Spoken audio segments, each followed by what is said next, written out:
Você conhece a NR1 e os seus reflexos para os servidores públicos? Agora, aqui no canal do Boca, a doutora Aline Danelon traz para a gente essas informações no quadro Direitos dos Servidores.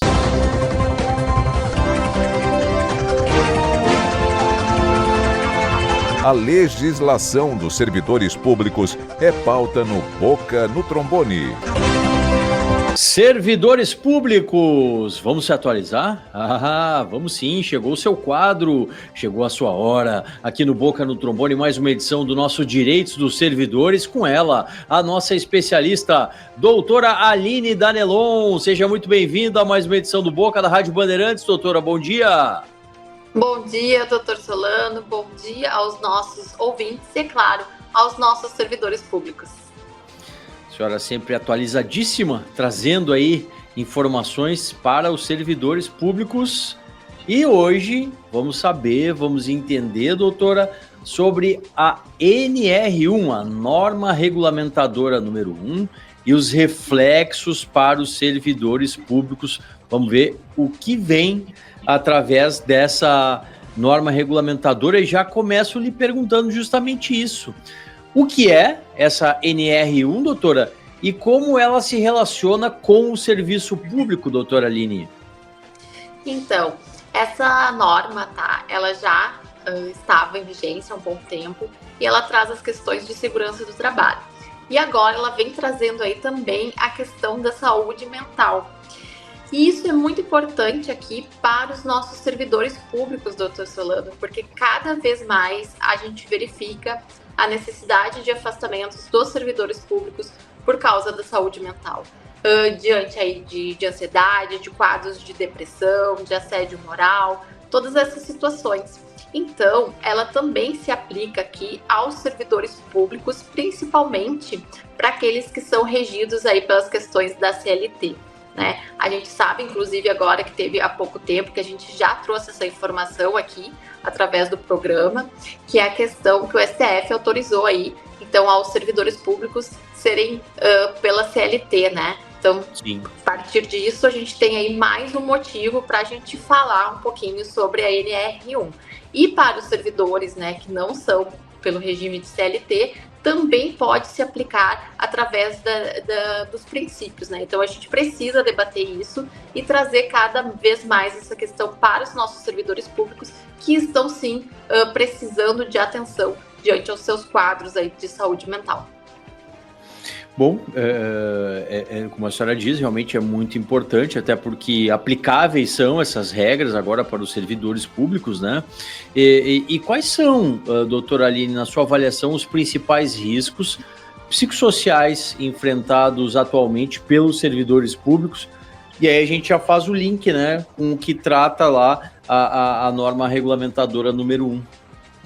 Isso, os principais aspectos que a gente vê são os casos aí de ansiedade, os casos de depressão, de assédio moral e até mesmo de assédio sexual, que vem aí enfrentando muitos os servidores públicos. Então é muito importante os setores também estar atento a essas situações, né? A necessidade de se criar aí algumas políticas, né, para atender às situações dos nossos servidores públicos. A gente sabe que o serviço público deixa muito a desejar em questão dessa gestão, né? Por quê? Porque existe uma cobrança muito grande. A gente tem alguns setores que está faltando funcionários, a gente tem conhecimento disso, e existe uma grande cobrança de tempo, de respostas, né? A gente que trabalha aqui muito com servidores públicos, a gente sabe o quanto é difícil alguns servidores dar movimentação, movimentar, por exemplo, aqui na questão da concessão de aposentadorias, se eles não têm estrutura para isso. E isso tudo gera uma pressão, gera um estresse, né? E aí vai virando uma bola. Isso é muito importante a gente debater aqui essas questões para os nossos servidores públicos. Uma atenção muito especial, a gente precisa solicitar, a gente precisa que seja movimentado essas situações. E eu acho que a NR1 veio aí para trazer isso bem forte e bem importante aqui para os nossos servidores.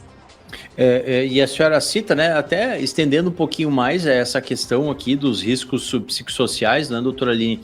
A senhora cita que o serviço público, de certa forma, ainda não está preparado para dar esse suporte, essa assistência para os servidores que são assoberbados de questões que tocam a higiene mental, né?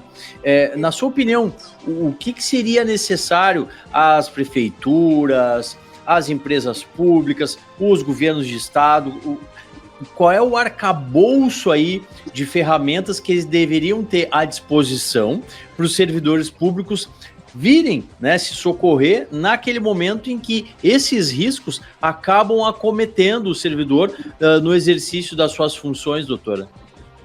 Eu entendo que a gente poderia criar aí um centro de atendimento psicológico, né? Algum canal para poder se fazer alguma denúncia de alguma situação, porque às vezes esse servidor público ele não se sente à vontade, né? De abrir, de explicar essa situação. Então, todas essas movimentações, elas são muito benéficas, né? A gente poder ter este acesso. Também é importante a gente passar instrução e conhecimento para saber como aquele nosso coordenador, né? Como aquele nosso superior vai tratar essas situações, né? Porque às vezes, muitas vezes, coloca lá aquele servidor como coordenador, como chefe, como superior, mas ele não tem ainda aí uma qualificação, um curso, né, para saber lidar com essas situações. Então, isso tudo é muito importante ter esse planejamento. Esses coordenadores também precisam ter conhecimento da legislação para poder ajudar ali o seu colega, um servidor, porque na realidade são todos servidores que todos têm a mesma função, a mesma finalidade. Alguns acabam recebendo aí coordenações, cargos de chefias, né? Mas sim, a necessidade de se analisar essas situações e respeitar. A gente está conversando com a nossa especialista no direito administrativo, a doutora Aline Danelon, ela que assina o nosso quadro aqui, Os Direitos dos Servidores. Doutora, e seguindo aqui, como que os órgãos públicos podem vir a implementar essas medidas para a promoção da saúde mental dos servidores? A senhora até já deu alguns exemplos, né? Mas as campanhas, algumas medidas durante a própria ocorrência de datas específicas durante o ano, também são salutares para essa adequação aí, essa realidade da NR1 no serviço público? Com certeza, né? Acho que toda campanha, todo projeto, toda conscientização vai nos trazer aí ótimos resultados, porque assim, ao mesmo momento, instante que a gente não cuida da saúde mental dos nossos servidores, a gente acaba tendo inúmeros afastamentos, que isso está ocorrendo direto. Toda vez que a gente tem um servidor que ele é afastado por uma situação dessa, a gente começa a observar que isso traz também um grande prejuízo para a sociedade. Por quê? Porque ali naquele setor que tinha ali, né, que estava atendendo, que agora ela está aí, por exemplo, com ansiedade, com depressão, seja qual for a situação, e ela se afastou, vai ficar faltando. Aí a gente vai ter que aguardar um contrato temporário, a gente vai ter que aguardar uma situação nova, e aí aquilo ali vai criando buracos. Então a gente não vai ter aquele atendimento, a gente não vai ter aquele serviço público de qualidade. Então, tudo aqui é muito importante a gente respeitar e analisar também, porque a saúde do nosso servidor público também é importante para o andamento desse ente público, né? Então, aí eu vou, por exemplo, pegar um outro servidor, por um contrato temporário, vai ficar faltando até ele conseguir engrenar, tomar conhecimento do que está acontecendo. Então, é muito melhor e muito importante a gente dar atenção aqui para a saúde mental dos nossos servidores públicos. Fundamental, né, doutora? Fundamental. Para a sociedade, inclusive, como a senhora bem falou. E, doutora Aline, de que forma essas novas tecnologias, são tantas, né? A gente está sempre recebendo notícias, informações de novas tecnologias. De que forma, então, essas novas tecnologias e a dificuldade de interação entre alunos impactam a saúde mental dos professores do serviço público? Olha, se era difícil dar aula para anos atrás, imagina agora com essa gama aí de novas tecnologias à disposição e a dificuldade aí dos jovens estar focados ali na sala de aula. Coitados dos nossos professores, doutora Aline. Isso é uma questão que cada vez mais vem aumentando, né? Inclusive, são situações que a gente vem presenciando no nosso dia a dia da advocacia, que são professores que não aguentam mais, né? É muita pressão. Por quê? Vamos parar para analisar, né? Desde que veio a pandemia, a gente teve aí um boom de informações, de aulas online, muita coisa mudou. E alguns professores, né? Nós não estávamos preparados, e os professores também. Então a gente tem aí novas formas de ensino, situações que vão gerando uma ansiedade. Porque este aluno também, ele sente uma dificuldade em ter formas de ensino que já não estão mais acompanhando a nossa modernidade.